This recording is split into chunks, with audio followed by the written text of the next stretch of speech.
Ang pamagat po nito ay sa mga kuko ng leon. Isang lalaki ang mangangaso at siya po ay ng hunter ng mga hayop at isa pong leon ang kanyang nakita.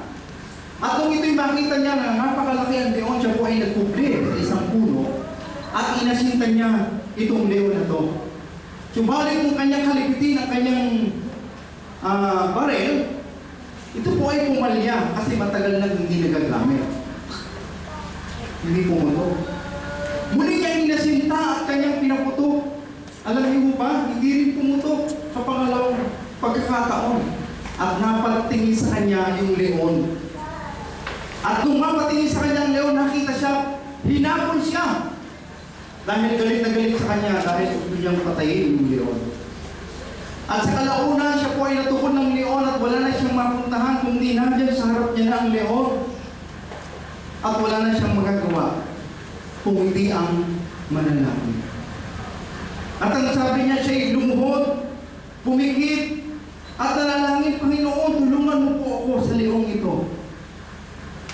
Alam niyo ba, nung siya po ay nakikiramdam, natahimik ng paligid, unti-unti niyang ninulam ang kanyang mata at nakita niya na yung leon ay nakalutin at nananalangin.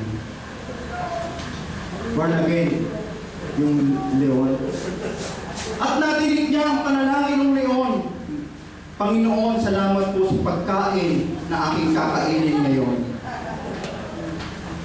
Lord, thank you for the food word of God to receive.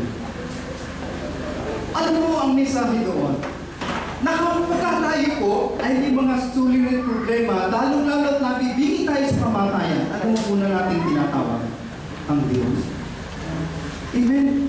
In time of crisis, in times of troubles in our life, sinong una natin tinatawag? Ang Panginoon. Pero ang tanong, ang Diyos ba ay panggipitan lang? Pag maganda ang buhay, nalilimutan na natin si Lord. May hindi tayo makadalo ng gawain. Busy ako, pastor eh. Di ba? Kanina ko nag-pray ako eh, kasi baka maraming hindi dumalo, ang lakas ng ulan. Baka matulog ang mga Kristiyano. Asin kasi. Sa nais ng Diyos na maganda man, may trouble man, tayo po ay lumalapit lagi sa Diyos na pinagmumulan ng pagpapala. Amen? Seek the provider. Seek the giver, not the gift. Amen?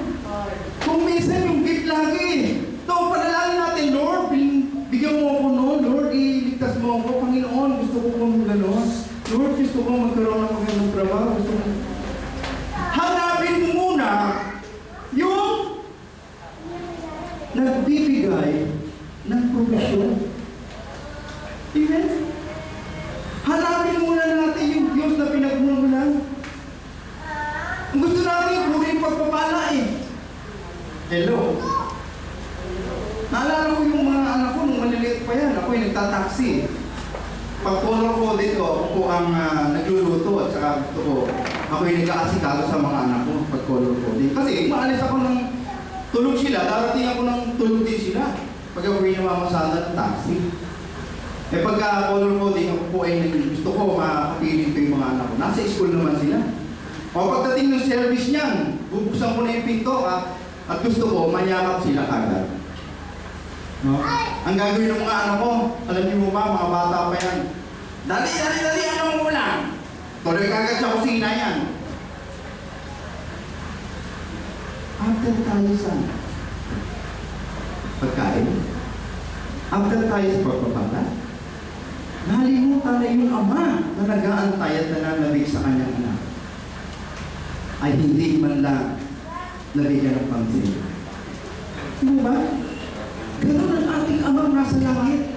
Ganun ang Diyos na ating nagmahal sa atin. Kaya tayo minahal ng Diyos nung tayo'y makasalanan. Ay siya'y gumamit ng tao upang ikaw'y makakilala sa Panginoon. Gumamit siya ng sitwasyon upang ikaw'y makapalumbalik sa Kanya. Amen?